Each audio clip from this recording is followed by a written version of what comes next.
mes gens. Merci pour les cœurs. Merci pour les cœurs. Je sors de chez le médecin de la foufoune. Il m'a dit que ma foufoune... Oups! Merde.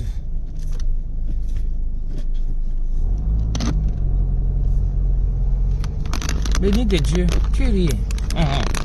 On est là, on a de ces choses qui nous arrivent. Je vais voir le médecin de la foufoune. Je vais aussi même Intermarché. Je peux m'arrêter à Intermarché. Au lieu d'aller encore de l'autre côté là-bas. Non, je vais aller de l'autre côté là-bas. C'est mieux. Les fruits sont bien là-bas. Le problème, c'est que si je m'arrête ici, je vais aussi dépenser beaucoup. Hein. Parce qu'il y a encore beaucoup de choses qui manquent. Hein. Je vais m'arrêter ici à Intermarché. C'est pas grave. Clarisse Nana, tu as moto. Je n'ai pas encore moto. J'ai serré les fesses, mon frère. Vous savez que c'est énervant. C'est énervant. Que tu sais que tout est propre, tout est nickel. De façon que j'ai bien rasé. Je sors de chez le gynéco comme ça. J'ai bien rasé. Parce que c'est la moindre des choses quand même quand tu vas voir le médecin. Si c'est le médecin de la foufoune surtout. Arrangez-vous à ce que vous ayez souvent les sous-vêtements propres. Que ce soit le soutien ou le slip. Ceux qui mettent encore les slips. Moi, je n'ai même plus les slips. Donc, je m'arrange toujours. Que ce soit chez le médecin ou pas. Ce qui est sûr. Mais j'applique encore mon hygiène quand je m'en vais le voir. Parce que c'est lui qui va aller là. Il va ouvrir. Donc, il faut éviter d'avoir la foufoune dégueulasse. Hein? Il faut éviter d'avoir la foufoune dégueulasse. Il faut éviter de rendre les gens mal à l'aise. Donc tu te rases bien. Tu te rases bien propre là. Toutes les parois là, tu nettoies. Pas qu'il ouvre comme ça là. Vraiment, la vapeur qui sort de là. C'est quoi ça? Le slip même qui est sale. Sale même que la qualité qui est que merde. C'est quoi ça? Faut pas mettre les gens mal à l'aise. Donc c'est ça. C'est ça, c'est un être humain.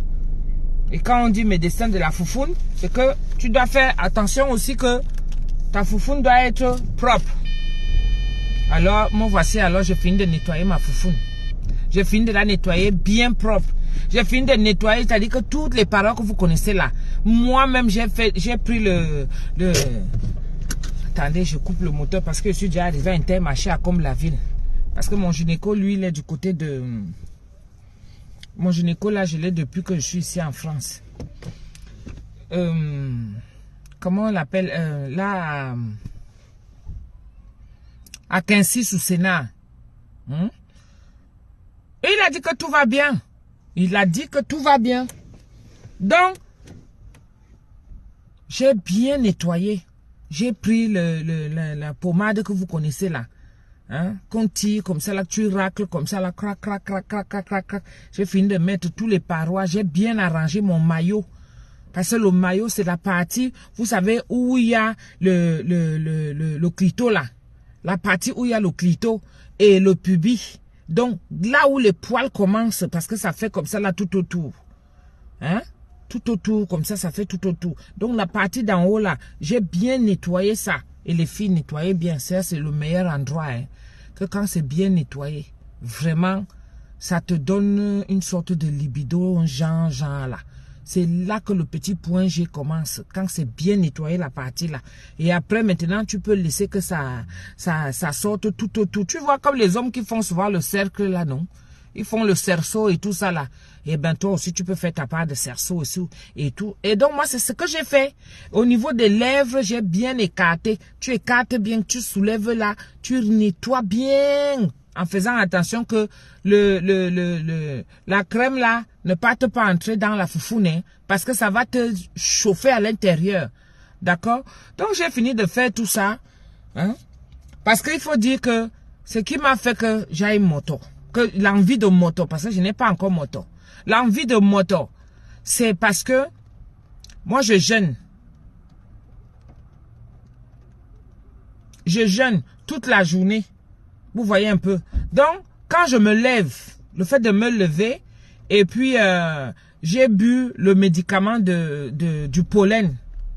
Voilà, parce que sinon, je n'allais même pas pouvoir vous parler. Sinon, je n'allais même pas pouvoir ouvrir les yeux comme ça, là. Parce que le pollen, moi, ça me menace toujours. Dès que ça commence à bourgeonner, là, et tout, un genre, ça commence à sortir sur les arbres et tout ça, là. Oh, moi, je suis vraiment malade. Et le nez qui coule, et la gorge qui démange, les oreilles, des yeux qui picotent. Je suis tout le temps là comme ça. Donc vraiment, c'est une sale maladie. Tu es tout le temps en train de renifler comme un porc. Je vous assure, je crois que je ne suis pas la seule. Ça, c'est la maladie des intégrés. C'est la maladie des intégrés, franchement. Où ça sort d'où? Ah. Donc, je vous raconte alors que je bois souvent ça quand pour éviter que j'aille être mal à l'aise. Moto, c'est chier. Pour ceux qui ne comprennent pas le langage, parce qu'il n'y a que les Camerounais qui comprennent le moto. Mais j'ai oublié que dans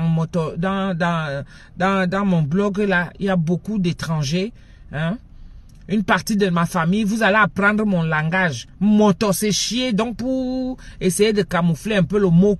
Mais au Cameroun, on se comprend, tout le monde connaît moto. Chier. C'est pas caca, c'est chier. Bon, faire caca. Voilà. Donc, le goût de ça que tu as fini de nettoyer, tout propre. Tout est nickel. Maman Tom, tu as le goût, tu te sens vraiment, tu as le goût de ça. Ça ne te signale pas, ça ne te dit rien. Mais c'est parce que j'ai bu l'eau là, avec le comprimé pour le pollen, pour couper un peu, pour limiter un peu l'allergie là. Parce que quand je sors comme ça là, ça me met souvent mal à l'aise. Oui. Et parce que j'ai bu ça. Quand je sors donc, j'arrive en salle d'attente, j'entends... Je dis, hey, Massa, il y a un truc déjà qui m'énerve aussi. Je ne sais pas si ça vous arrive souvent aussi. Le matin, quand tu te lèves normal, quand tu as un cycle normal, c'est-à-dire tu ne gênes pas, tu n'as pas de restrictions et tout ça là. Donc, toi, tu as l'habitude de faire ton caca, mais il suffit que tu sois stressé. Le caca ne vient pas. Mais tu as tes petites habitudes. Le matin, tu te lèves, peut-être tu bois ton café ou ton thé ou ton chocolat. Et avant d'aller te laver pour continuer tes courses, tu vas d'abord monter toi et après tu vas donc finir de te laver, tu te brosses les dents, Voilà. Mon frère, quand tu finis de te laver, c'est là où le moto est en vie. Ça vous est déjà arrivé. Ça m'énerve, tu ne peux pas savoir. Surtout quand tu es déjà vers la sortie que tu sors. J'ai horreur, j'aime quand mon cul est propre. J'adore quand mon cul est propre, que j'ai fini de chier et puis je lave. J'aime trop ça.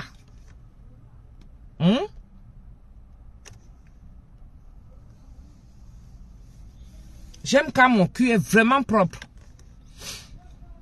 Donc, quand je suis sorti, je vais en salle d'attente, je vois ça là. Brrr. Je dis, hey, c'est quoi cette histoire-là? En plus de ça, le médecin de la foufoune. Si c'était un autre médecin qui part m'ausculter et tout là-bas et tout ça là, le médecin généraliste, ça va se comprendre. Mais on dit que le médecin de la foufoune, donc ça veut dire que tu vas aller écarter. Donc pas moyen d'aller chier avant, c'est pas possible. Pas moyen d'aller chier, ça va sauf que être bloqué. Mais j'étais mal à l'aise, j'ai dit mais c'est quoi ça? C'est quoi cette histoire-là? Qu'est-ce qu'il y a que tu t'apprêtes, tu finis de bien mettre ta foufoune propre. Parce que je vous ai dit, quand vous allez voir le gynécologue, il faut bien avoir les sous-vêtements nickel. Il va vous palper les seins, donc ça veut dire que tu vas te déshabiller et tu vas enlever. Qu'est-ce qu'il y a que les sous-vêtements est sale, les traces et tout ça là? Franchement, il y a un minimum de respect vis-à-vis du médecin. Un minimum de respect. Bien nettoyer toutes les parois là. Bien nettoyer ça partout. Et moi, j'ai fini donc de nettoyer, le caca vient. J'ai dit que niet, zéro caca, je ne chie pas. Et j'ai encore mon caca jusqu'à présent. Et c'est là, c'est en train de me tourner le ventre et tout ça là. Donc, comme je ne peux pas rentrer tout de suite, c'est sur le chemin, je lui dis que je m'arrête d'abord à Intermarché. Je prends les fruits de Nicolas. Parce que vous savez que moi-même, j'aime aussi les petits fruits et tout ça là.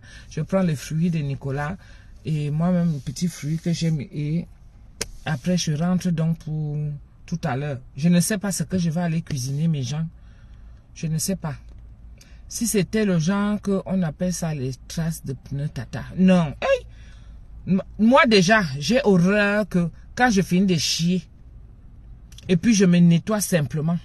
Même avec les lingettes, je ne supporte pas trop les lingettes. J'aime nettoyer à l'eau. L'eau est ça dit que c'est l'eau qui te rassure que tu es propre là-bas.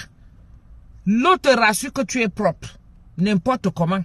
C'est pour ça que vous voyez certaines personnes, vous voyez, ils ne chient pas dehors. Il ne chie pas dehors. Il attend de rentrer chez lui pour chier. Parce qu'il sait qu'il va finir de chier là-bas et il va se nettoyer. Vraiment, si ça m'arrive de chier à l'extérieur, c'est qui est sûr quand je vais rentrer, la première des choses avant de faire quoi que ce soit, il faut d'abord que je nettoie mes fesses. Parce que c'est un tic, c'est déjà comme ça dans ma tête. C'est déjà comme ça dans ma tête. Donc, soit j'ai l'eau, comme je faisais souvent avec mes ragnagnas. Quand j'ai mes ragnagnas, j'ai toujours ma petite bouteille d'eau. J'ai toujours ma petite bouteille d'eau. La petite bouteille d'eau là va faire que quand j'ai fini, quand je m'en vais pour me nettoyer ou pour changer ma protection, je sais que j'ai ma bouteille d'eau et puis je vais laver. Et là, je me sens propre. Parce que quand les ragnagnas sortent, même si tu vas, tu essuies, ce n'est pas pareil. Tu ressens ça. Tu ressens que, même si tu changes ta protection, tu ressens que, oh, voilà. Ah tata, je mange, je parle de la vérité. Même si tu manges, quand tu vas aller chier, dès que tu finis de manger, tu as toujours envie de chier, mais écoute, dès que tu finis de manger, au comment que tu laves tes fesses, tu vas me dire. Adopte le système là que tu finis de manger, tu chies. Après tu pars, tu laves à l'eau. C'est-à-dire tu prends même le pommeau d'eau comme nous on a les douches là. Hein? Tu prends le pommeau d'eau, tu mets la pression fou, tu envoies ça là-bas en bas. J'ai dit que la fraîcheur qui va d'abord... Moi, j'adore ça. J'aime trop ça. Je ne vous manque pas. J'aime trop ça. J'aime trop ça. J'aime ça. J'aime quand je finis de chier. Hein? J'ai fini de piner. Par exemple. Direct, je m'en vais à la douche. Je vais à la douche. Je mets le pommeau d'eau là-bas. Là, je me sens propre. Je suis à l'aise après. Je suis bien. Et là, même maintenant encore, imaginez-vous. Parce que là, je fais souvent mes examens. Je suis allé le voir, le médecin de la Foufoune, pas parce que je suis malade. Et même si j'étais malade, on est dans des pays où il y a quand même la prise en charge. Est-ce que vous comprenez? Donc, j'en profite. Je suis dans le système. Je suis dans un pays où je profite du système. Ah, ça. Donc, moi, j'ai l'habitude de faire chaque 2 ans, je fais mon check-up de la Foufoune et tout ce qui concerne le gynéco et tout. Donc, il m'a prescrit une écho, ma mère, que je vais faire mardi le 4 avril. Il m'a fait le frottis. Le frottis, c'est chaque temps qu'il me le fait, il m'a fait le frottis. Il m'a fait l'examen parce que pour avoir vraiment la confirmation que... Parce qu'il m'avait donné, pour vous dire la vérité, il m'avait donné le premier examen de sang qu'on avait d'abord fait. Qui m'avait d'abord demandé de faire. Mais Jean, vous savez que nous les femmes, on en parle comme ça. Là, moi, je parle avec vous. Après, maintenant, c'est à vous de voir. Moi, je parle de tout et de rien. Chacun a sa petite expérience et tout. Donc, il m'avait d'abord demandé de faire une première échographie. Pas l'échographie, une première prise de sang. Ça, c'est quand je commençais déjà à ressentir ces bouffées de chaleur et que je n'étais pas bien et tout. Et je suis allée le voir. Il me dit, bon, on va faire un peu une prise de sang. Et j'ai décrit un peu ce que je ressentais, tout ça là. Je lui dis, voilà, j'ai chaud, j'ai froid quand il faut pas, je suis mal à l'aise et tout. Voilà. Après, il me dit, bon, on va faire une prise de sang. Dans la prise de sang, je n'ai pas fait. Mais il m'a prescrit un médicament. Un médicament. Et souvenez-vous, je vous avais déjà dit que maman m'avait dit de ne jamais boire ces choses-là. Parce que ces histoires-là, ça fait souvent genre. Et je lui ai dit, et il m'avait dit, je lui avais aussi dit ça. ce que maman m'avait dit. Après, il me dit, bon, vous savez, hein, ça dépend des gens, mais je pense que si vous vous plaignez de ça, hein, essayez plutôt de boire ça pour que ça vous calme. Et quand maman m'avait dit ça, j'ai dit, ah, c'est pas grave, je vais supporter quand même ces bouffées de chaleur. Parce que je ne vous manque pas que les bouffées de chaleur là. Tant pis pour celle qui va se moquer de moi. Vous allez vous-même avoir pour vous. Ah! Et vous allez confirmer sur votre corps. D'abord, les vieilles ménopausées là. Hein? Vous en savez quelque chose de ce que je parle là. Hein? Les vieilles ménopausées là. Moi, je suis une jeune ménopausée. Donc, il est en train de me... Là, après les 2 ans, comme je n'ai pas retrouvé l'examen, et je ne suis même pas venu avec, l'examen de sang, je suis pas venu avec. Donc, il m'a refait un autre. Donc, je suis parti là direct au labo. Il m'a dit, ça ne nécessite pas forcément d'être à jeun. Mais je lui ai dit que j'étais déjà à jeun parce que je jeûne. Il m'a dit, c'est pas grave. Donc, je suis allé faire ma prise de sang là. Ça, c'était pour avoir la confirmation vraiment que je suis ménopausée. Parce que quand j'avais fait la dernière fois, les résultats ont dit que je ne suis pas ménopausée. Je dis, mais attends. Mais les bouffées de chaleur là, ça vient en l'eau d'où? Il m'avait dit que je suis pas ménopausée parce que vu mon cycle hormonal, on avait fait les calculs d'hormones et des machins, les examens, les résultats de ça sont tombés qu'il n'y a pas de ménopause à côté. J'ai dit que qui est? Hey, les affaires se peuvent faire souvent comme ça là que il dit qu'il n'y a pas de ménopause. Moi, mon corps est déjà en train de ressentir autre chose vers la ménopause et il m'a donné les comprimés pour déclencher les ragnagnas. Il m'avait donné les comprimés, il m'avait donné l'ordonnance que je parte à la pharmacie déclencher les ragnagnas. Je n'ai pas pris. Je n'ai pas pris, mes gens. Ok. Ma foufou n'est bien comme ça. Je suis fatigué de mettre les garnitures et tout aux fesses et tout ça là. D'abord, mes fesses refusent déjà le caleçon. Mes fesses sont déjà habituées comme ça sans caleçon. Oui. Donc, j'ai dit que je ne veux pas. Donc, j'ai refusé. Je n'ai pas bu. Je ne lui ai pas dit. Puisqu'on fait encore on a fait encore d'autres examens. Donc, ce qui fait que si on trouve quelque chose, ça va. Il a fait le tour. Il a dit que le frottis, c'est bien. Il me dit que, il m'a mis un tuyau là dans les fesses. Aïe! Maman, il a écarté l'utérus là, comme ça, tu vois, comme ça soulève comme ça là. Quand il faisait le frottis, il met un truc là-bas dedans, il racle, crou, et ça te fait un genre crou. Oh!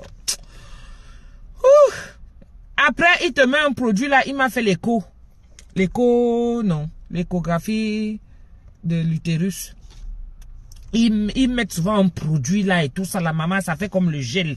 C'est ça alors qu'il me gêne. Là maintenant, il a fini de mettre le produit là, il a mis ça là-bas dedans et tout ça. Et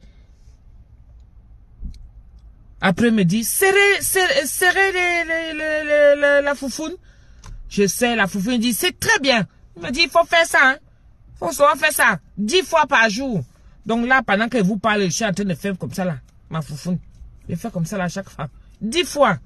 Oui, parce qu'il dit que c'est pour éviter les fuites urinaires. Et tu es là comme ça en train de rire, hein, c'est un âge là, ça lâche. Hein. Tu ris. Proup, ça sort.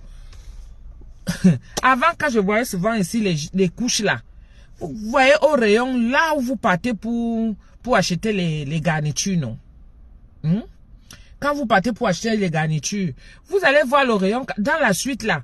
Il y a des couches pour fuite urinaire, des protections, des machins. Parfois, on fait même la pub de ça. Dites-vous que vous allez vous retrouver dans cette situation un jour. Hein. Ah oui, parce qu'il ne faut pas se moquer. Nous, les femmes, nous sommes très compliquées. Et vraiment, la femme. Massa, c'est toi qui as les ragnagnas, les règles douloureuses, le sang qui te sort dans le corps. Parfois, ça sort abondamment. Ouh. Parfois, ça sort. Tu as mal. Tu es même malade. Les gens qui ont les règles douloureuses là. Tu es malade. Tu n'es pas bien et tout. Et qui est, même dans la ménopause, quand les règles s'arrêtent, il faut que tu sois encore bizarre. Parce que parfois, je suis là, je m'énerve pour un oui, pour un non. Vraiment, je m'énerve jusqu'à... Après un temps, je serai gentil. Après, quand il fait froid, que les gens ont froid, les gens marchent comme ça, moi, ça me plaît jusqu'à... J'ai chaud. Je dors la fenêtre ouverte, alors qu'il y a la tempête dehors. Je dors la fenêtre ouverte parce que je suis contente. Voilà, c'est vers 4h, 5h du matin là-bas que... Hey, parfois, quand je suis comme ça, là, il fume, même il part au salon. Vraiment, parce que... Il dit, mais comment tu fais? Je dis que, mais il faut être une femme. Après, je te donne mon corps. Et là, tu vas comprendre ce que je suis en train de vivre là. Tu me demandes comment je fais. Moi-même, je sais que je fais ça comment. Hein? Moi-même, je sais que je fais ça comment. Là où je suis là, tu es là. Un temps, c'est bien. Tu as les bouffées de choses. Après, tu transpires même. Parfois, Nicolas reste comme ça. Il dit, mais maman, tu transpires. T'as fait quoi? Oh là là! Il vient, il me touche comme ça. Il me dit, maman, tu transpires. Je dis que oui, mon bébé. Laisse seulement. Je transpire. Je dis que c'est la ménopause. Il dit, c'est quoi la ménopause? Il dit que quand tu vas être grand, je vais mieux t'expliquer. Joël Ferruit, je sais, Tata Doudou, j'ai 72 ans et problème aussi. Ah, vraiment. Moi, je n'ai que les maigres petits 48 ans que je vais même avoir le 19 avril. Les maigres petits 48 ans. Quand toi, tu me dis que 72 ans, je vois souvent ma mère souffrir de ça, non? Quand elle voit maman souffrir de ça et tout ça, elle reste comme ça, elle me dit, vraiment. Parfois, tu es là sur le dos. Parfois, tu es même assise comme ça. Je lui ai dit que, docteur, c'est quoi cette histoire-là que tu t'assois, hein? Tu es assise sur une chaise normale. Si c'est une chaise en mousse, ça va. Mais quand tu es déjà assise sur une chaise dure, là, mon frère, je vais me lever là, c'est comme si on m'a appuyé mes fesses comme ça. Merde. Mais il y a une femme qui vient de garer à côté. Et comme j'ai appuyé dessus, ça a fait clank. Le klaxon a sonné. Ouais. C'est comme si on m'a aplati les fesses avec, je ne sais pas. Vous savez, ça fait un peu le genre que tu es resté longtemps assis sur place, alors qu'il y a que quelques heures tu étais assise. Mais je suis votre fille, puisque ma maman a 70 ans. Joël Ferruit, je suis votre fille. J'ai beaucoup de mes mamans qui sont là, qui me suivent. Hein. Ma maman a eu 70 ans au mois de novembre. On a été fêtés au Cameroun. Janine Métaturi. Ah, je vous assure. Ah, et il faut dire que nos mamans étaient fortes. Hein. Parce que nos mamans avant, qu'est-ce qu'elles faisaient? Elles n'avaient pas toutes les possibilités que nous on a aujourd'hui. Et imaginez nos jeunes sœurs, celles qui arrivent, la génération qui est derrière nous là. Elles vont encore souffrir. Elles vont beaucoup souffrir. Parce que comme elles sont feignantes là, hein, elles sont feignantes. Nos mamans, elles travaillaient avant. Elles travaillaient beaucoup. D'autres faisaient des champs. D'autres marchaient à pied. D'autres faisaient... Nous, on est là maintenant, notre génération, on est toujours dans les voitures. On a la flemme de marcher. Combien de fois nos enfants derrière? Ils vont souffrir. Si nous, avec les femmes, on a ce... vraiment, le corps de la femme est bizarre. Hein? Le corps de la femme est bizarre. Alors là, maintenant, il me dit, oh, il faut maigrir un peu. Il faut perdre un peu. Parce que là, j'ai perdu. J'ai eu le temps de me peser. J'étais déjà à 115 kilos. Je me souviens quand je m'étais pesé. Et là, je suis allé me peser mes gens. Et deviner à combien je suis. Le carême est bien, mais j'ai envie de continuer. Je veux vraiment faire un effort. Il faut que je sois en dessous de la barre de 90. En dessous de la barre de 100. Je vais être en dessous de la barre de 100. Si déjà, là, j'ai perdu 9 kilos. Vous vous rendez compte? Oh, en 2000, quand il m'a dit là, la dernière fois qu'on s'est vu, en 2021, j'étais à 103 kilos. Donc de 2021 à 2023, 2 ans. 2 ans. Vous vous rendez compte? Vous vous rendez compte? Ça fait beaucoup. Et donc là, j'ai perdu 9 kilos. Déjà comme ça, là, ça se voit. 9 kilos. En mangeant, c'est-à-dire que je ne me mets pas la pression. Je mange, vous-même, vous voyez, je mange tout ce que je veux. À part la viande que j'ai dit que j'élimine. Les protéines, là. À part la viande. J'ai dit que j'élimine ça. En presque un mois. Oui. En un mois. 9 kilos en un mois. C'est-à-dire que j'ai fait le jeûne. Donc si je continue même comme ça, dans cette lignée-là, que je mange tout ce que je veux, de 18 heures, c'est mange-tard là qui fait grossir. Non. Moi je mange, j'ai dit que 18 heures. Je mange souvent devant vous, non? Des fois, je mange même des fois, je mange même à 20h, 21h. Mais mon corps est déjà là habitué que toute la journée, je me lève même le matin. Là, j'ai seulement bu l'eau parce que j'ai eu à prendre le médicament du pollen. Donc, j'en profite aussi. Je bois un peu, vous voyez un peu, non? C'est ça qui est parti provoquer mon caca. Et là, maintenant, j'ai bloqué. Bravo, Tata, il faut éliminer la viande rouge et le sucre. Oui. Et là même, je ne suis même pas trop strict envers moi-même. C'est-à-dire, si je veux vraiment perdre, j'aurais même pu perdre même 10 à 15 kilos. Hein. J'aurais pu perdre même 10 à 15 kilos. Vous voyez? Donc là, donc si on fait le calcul, en 2001, quand je suis allé le voir, il a revu sa fiche, j'étais à 103 kilos. 103 kilos. Et avant de commencer mon carême, j'étais à 115. Donc, 115 moins 103, ça fait combien? 115. Donc, j'ai pris... Non, oui. 115 moins 103. Donc, j'ai pris 12 kilos en 2 ans.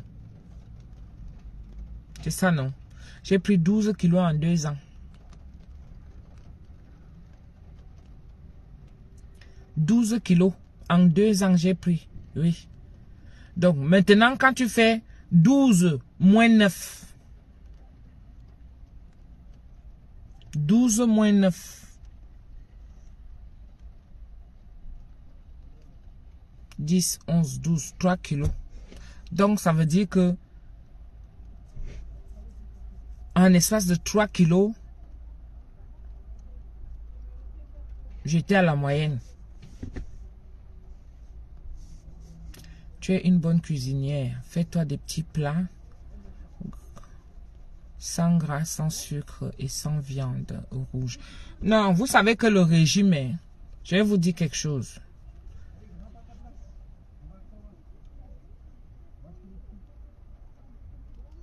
Oui, je préfère encore Nolan Frémy. Je préfère encore un très... Merci beaucoup Michel Chou. Je préfère encore un jeûne intermittent. Moi, je vais continuer là-dedans.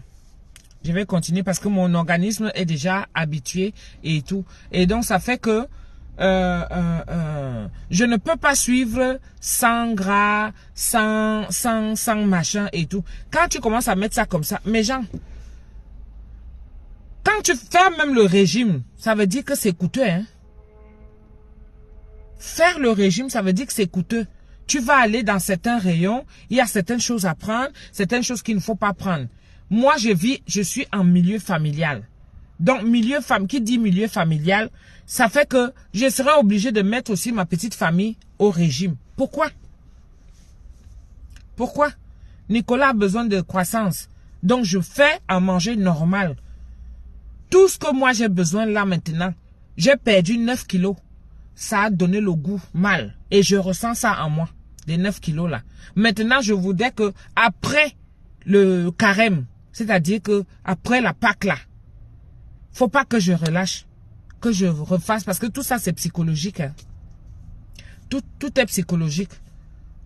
Donc il faut pas que ça me donne envie du genre que, oh voilà, le carême est fini, et vous savez que l'homme est comme ça, non.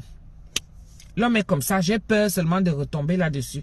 Mais j'ai envie de continuer dans la même lignée. Je fais même comme ça, même pendant 3 mois. C'est-à-dire que jusqu'au mois de juin, par exemple. Je te dis, jusqu'au mois de juin, par exemple. Donc, il faut que je garde ça encore dans la tête. Quand je mets que c'est le carême, je vous assure que ça ne me dit rien. Ça ne me dit rien. Mais il y a des fois, quand je sais qu'il va être 18 h, la pression monte. Ça dit que j'ai tellement envie de manger. Et dès que je mange, ça m'énerve même encore parce que j'ai mangé. Ça m'énerve encore. Moi, ce qui me dérange beaucoup plus, c'est que quand j'ai fini de manger, j'ai envie de grignoter. Donc, je veux quelque chose de sucré, d'où les fruits. Je veux quelque chose de sucré. Parce que quand cette envie-là me prend, il me faut quelque chose de sucré, forcément. Donc là, je vais aller porter les yaourts, je vais aller porter les fruits là. Et Nicolas a pris aussi cette habitude là qu'il faut des fruits après le repas. C'est ça.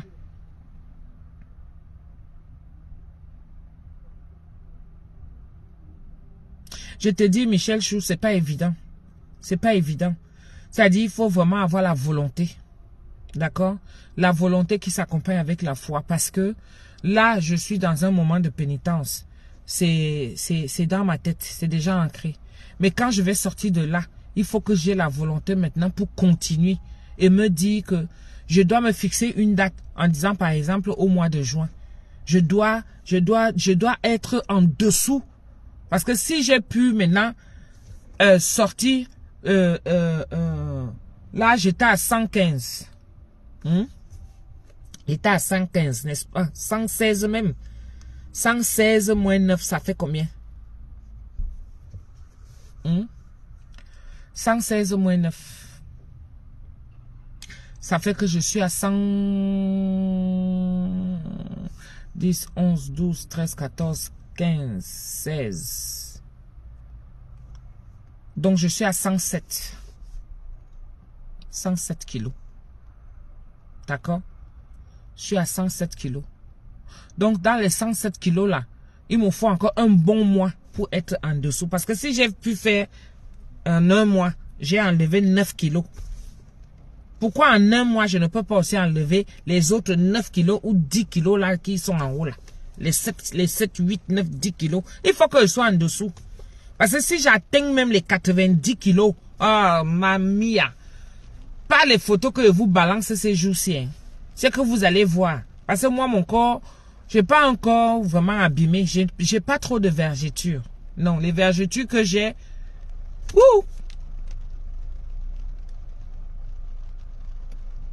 j'ai cru que la personne venait me cogner.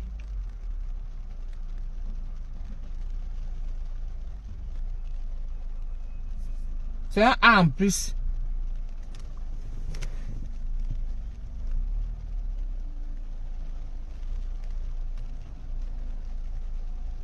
Maman, c'est la manœuvre que tu veux voir. Tout ça pour garer ici, là.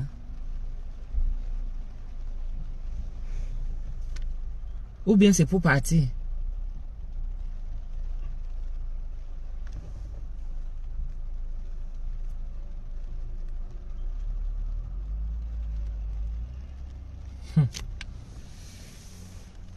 Il faut manger un carré de chocolat noir pour l'envie de sucre. Ah bon, hein?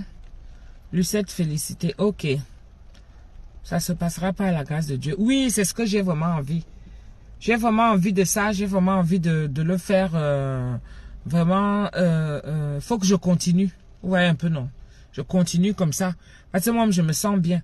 C'est un défi personnel. Je dois être... ça. Il y a longtemps que vraiment la barre des 90 là, j'ai dépassé ça. Et j'ai eu du mal. Et vous savez, il y a les coûts de vie. Hein. Il y a les coûts de la vie. Il y a les coûts de la vie. Hein. Les gens, beaucoup se focalisent maintenant sur le paraître. Là. Et puis, ils pensent que ce n'est que comme ça. Il y a des gens qui ont des problèmes qui donnent même les maux de tête. Vous allez me dire que c'est tout le temps, chaque temps que vous êtes bien. Il y a des problèmes qui peuvent surgir comme ça dans ta vie. Et puis tu ne comprends plus en rien de ce qui se passe dans ta vie. Et puis tu commences à grossir.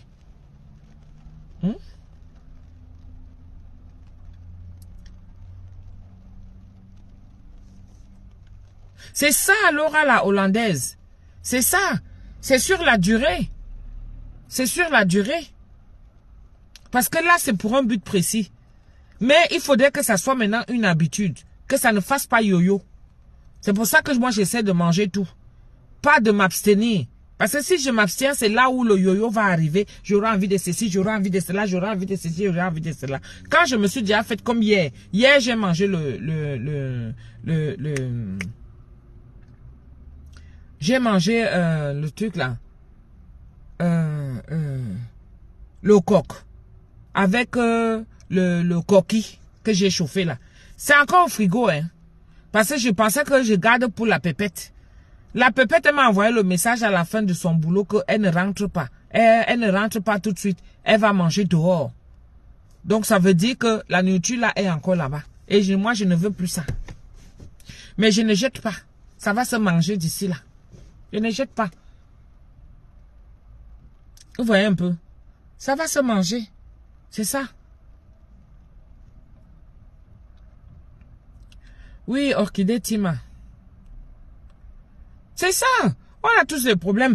Le poids que vous aviez avant, il faut pas confondre les gens qui sont nés menus là, qui sont sveltes et tout. Et ils pensent que si vous avez eu la chance là d'avoir un petit corps, ce n'est pas tout le monde qui a ça.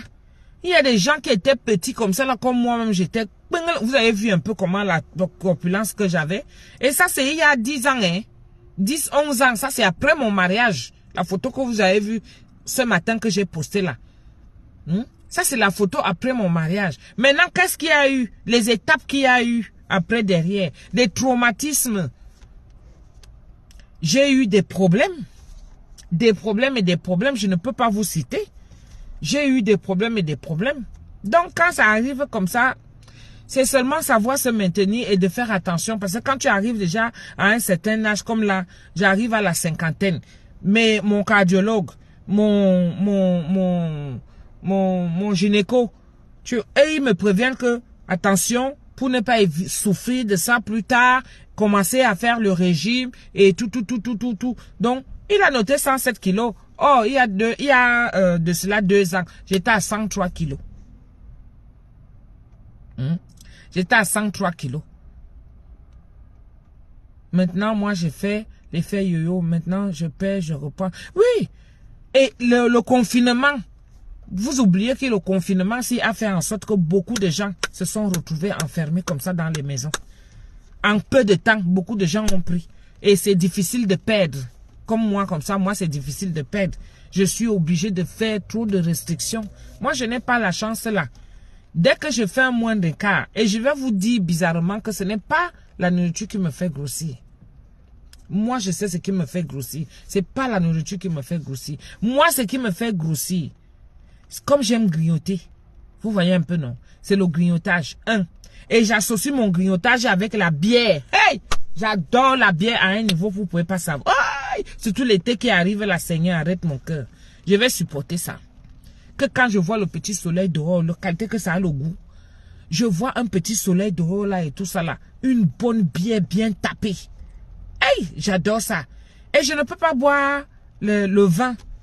Ça, c'est la période qu'on boit le vin. L'hiver, c'est le vin, le whisky, tout ça. Bon, maintenant, les alcools trop forts, là, je n'ai plus envie d'être trop là-dedans. Si j'ai mon petit vin, quand je mange à table et tout ça, c'est parfait.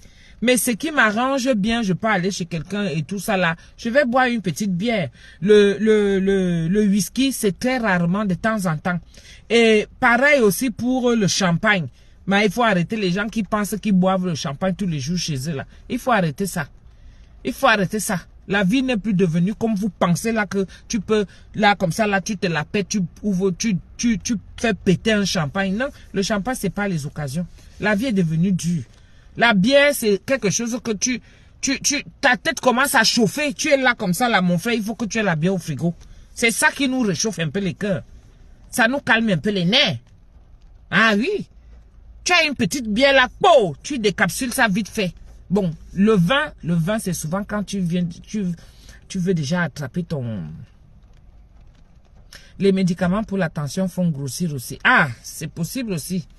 C'est possible aussi parce que lui-même m'a dit ça que c'est bizarre. En 2001, tu étais à 103. Et je lui dis que moi je suis même allé à 116. C'est parce que je jeûne. Il me dit ah ok. Voilà. Donc, quand j'ai pris là tout à l'heure, là, 107, lui, il a encore Wanda. Donc, une petite bière. Le vin, c'est quand tu calcules déjà ton chéri. Que tu sais que la soirée-ci, le vin là ne va pas rester dans toi. Le vin là va se coaguler et ça va sortir autrement. Ah oui. Attends. La bière, tu pisses, ça part, car. Tu bois la mousse là, tu pisses, c'est parti, c'est sorti. Tu ne peux pas bien bida avec parce que c'est le corps qui demande. Quand tu as bu les bières, non. c'est le vin. Le vin va souvent faire l'effet là-bas dedans. Le vin, le whisky, le champagne, les alcools forts là, non. Ça fait souvent l'effet, le rhum et tout ça là. Oui, ça fait de l'effet.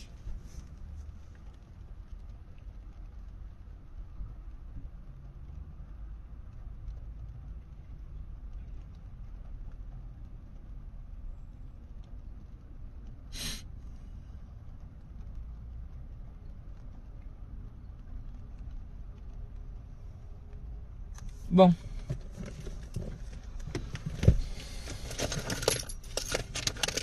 Je perds le temps comme ça avec vous. Il faut beaucoup marcher, tata. Hey, il faisait froid, hein, mon frère. Il faisait froid. Non seulement il faisait froid, et je vous ai dit que j'avais arrêté la marche parce que quand je fais l'effort, c'est pour ça que je ne fais pas trop de direct en journée. Là, je fais le direct le soir, comme ça, là. Parce que je parle et je sais que je vais boire l'eau après. Quand je fais le sport, si je fais ma marche, par contre, je vais recommencer ma marche. Là, j'aurai droit seulement à l'eau. Je bois l'eau toute la journée. Est-ce que vous voyez? Et le soir, à 18 h, je mange. Oui. Là, je refais la marche. Quand le carême va finir, je marche soit le matin, soit le soir. 30 minutes. Moi, ça ne me dérange pas de marcher. J'aime ça. J'aime ça plutôt. Surtout que je sais que ça me fait un bien fou. Et ça va même m'aider encore pour mon travail. Parce que là, j'entre à partir du 15 avril, là, je commence à faire mes prestations. Donc, il faut que je sois beaucoup plus apte. Même comme ça ne joue pas trop sur moi, bon, je me repose. Mais, en journée comme ça, là, j'évite de trop me dépenser. Et c'est ennuyeux parce que tu restes là toute la journée. Les gens qui font le ramadan, on se comprend. Hein. On se comprend. On ne sort pas trop. Justement pour éviter de trop se dépenser, quelque chose qui va te pousser à aller boire ne serait-ce que l'eau. Parce que quand tu dépenses, moi quand je reviens souvent de la marche, là j'ai souvent soif. Je peux boire même 1 litre d'eau. Hein. J'ai souvent soif. Et j'évite d'amener ma bouteille d'eau quand je m'en vais pour marcher.